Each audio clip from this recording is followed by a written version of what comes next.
নমস্কাৰ দৰ্শকসকল, স্বাগতম জনাইছোঁ। আশা কৰিছোঁ আপোনালোক সকলোৱে ভালে আছে। যিহেতু আজি ৰবিবাৰ হয়, গতিকে আজি শাক পাচলি অলপ খোৱা হ'ব। এইখিনি হৈছে মালি মাছ। এই মালি মাছটো বনাম মই আজি পালেং শাক আৰু লাই শাকেৰে। লগতে আৰু কিছু মাছ আছে আৰু মাছৰ পেটুও আছে, সেইবোৰো বনাম। কিন্তু স্পেচিয়েলি মই আজি আপোনালোকক এই শাকৰ ৰেচিপিটোহে দেখুৱাম। দৰ্শকসকল, আমি ভিডিঅ'টো আৰম্ভ কৰোঁ। আপোনালোকে ভিডিঅ'টো শেষলৈকে চাই থাকিব।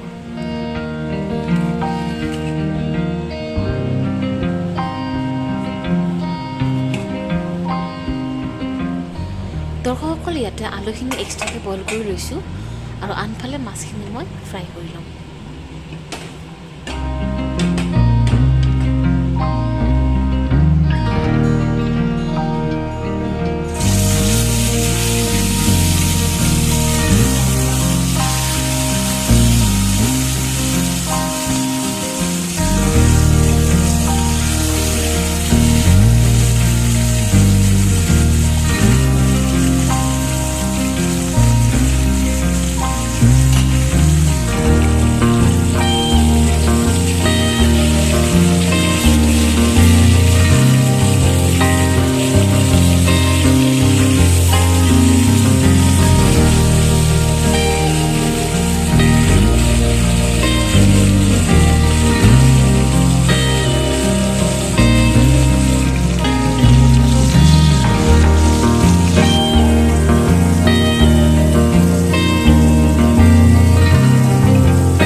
দৰ্শকসকল, এতিয়া শাকখিনি ভালদৰে ধুই মই এটা কাটি ল'ম। আৰু শাকখিনি কাটোতে এটা ছিষ্টেম কৰিব লাগিব, কিয়নো আমাৰ ঘৰতো বহুতে শাকৰ ঠাৰিটো নাখায়। চাগে সকলোৰে ঘৰতে আছে এনেকুৱা এজন সদস্য যিসকলে শাকৰ ঠাৰিটো খাই বেয়া পায়। তাৰ কাৰণে মই কি কৰিছোঁ, শাকখিনি একেবাৰে ঠাৰিখিনি মিহি মিহি কাটি দিম আৰু সেইখিনি এক্সট্ৰাকৈ থ'ম। আৰু পাতখিনি মই নাকাটো, জাষ্ট ছিঙি পেলাই দুভাগ কৰি ছিঙি পেলাই থৈ দিম। গতিকে দৰ্শকসকল, যদি আপোনালোকৰ ঘৰতো এনেকৈ শাকত ঠাৰি নোখোৱা মানুহ আছে, তেতিয়াহ'লে আপোনালোকে এই বুদ্ধিটো এপ্লাই কৰিবচোন। সকলোখিনি গলি পেলাই নাইকিয়া হৈ যায়, কোনো গমেই নাপাব।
দৰ্শকসকল, আমাৰ আলুখিনি ফ্ৰাই হৈ গ'ল। এইখিনি মই এতিয়া উঠাই থৈ দিম।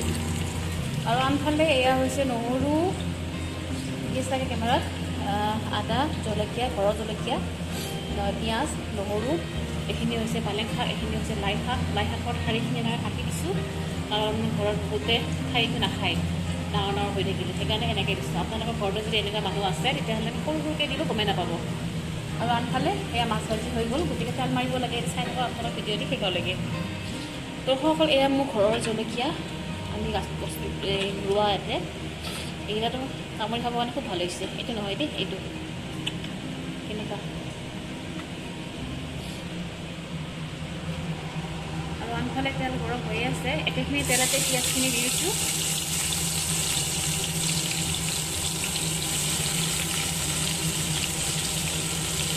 শাকৰ আঞ্জা বনাবলৈ বেছি সময় নালাগে, একেবাৰে কম সময়তে হৈ যায় আৰু খুব উপকাৰী হয়।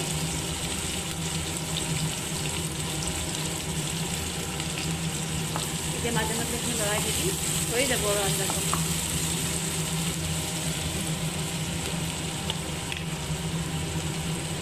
নহৰুখিনি দি দিছোঁ।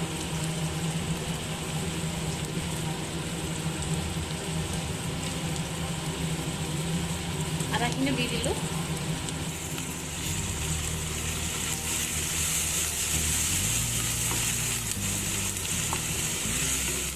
এতিয়া মই যিখিনি পিঁয়াজ দি দিলোঁ, ফ্ৰাইও হৈ গ'ল। হালধি, জিৰা, জালুক, ধনিয়া সকলোখিনি দি দিছোঁ। এয়া হৈছে জিৰাৰ গুড়ি, এয়া হৈছে ধনিয়াৰ গুড়ি, আৰু এয়া হৈছে অলপ জালুকৰ গুড়ি। শেষত দিছোঁ হালধিৰ গুড়ি।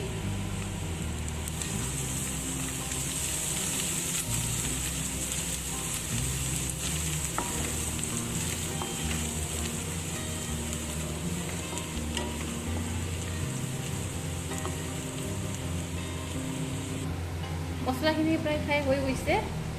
এতিয়া যিখিনি ঠাৰি যে কাটি থৈ দিছিলোঁ সেইখিনি আগতীয়াকৈ অলপ ভাজি ল'ম।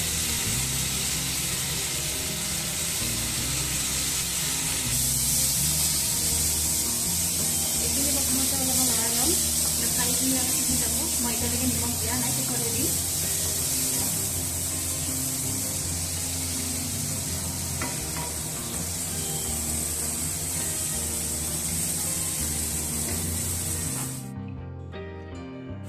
এতিয়া দিছোঁ নিমখ, বেছিকৈ দিয়া নাই, পৰিমাণ অনুযায়ী।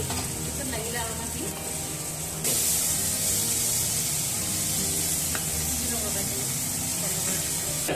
দিছোঁ দিয়া।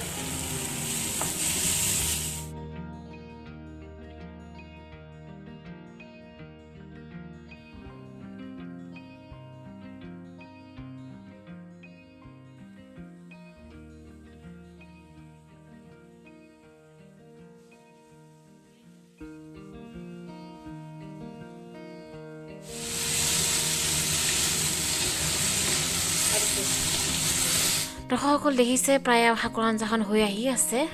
এতিয়া আমি আলুখিনি দি দিয়াৰ পিছত শাকখিনি ডাঙৰকৈ যিখিনি মই শাক কাটি থৈ দিছিলোঁ সেইখিনি দি দিলোঁ। এতিয়া অলপ কেঁচা নহৰু দি দিম, যাতে শাকটো খোৱাৰ পিছত আমাৰ কোনো ধৰণৰ গেছ নহয়। সেইটো কাৰণে আপোনালোকে যদি ভাল পাই দিব, ভাল নাপালে নিদিলেও হ'ব।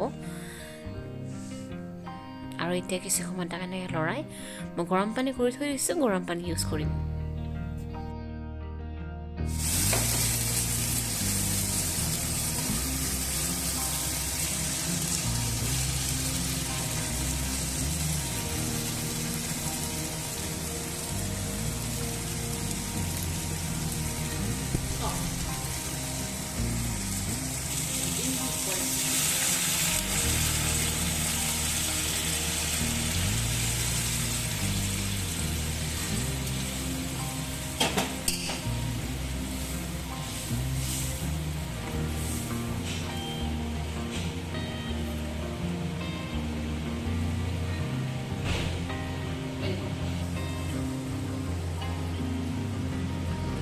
দৰ্শকসকল এয়া দেখিছে প্ৰায় শাকৰ আঞ্জাখন হৈ গৈছে।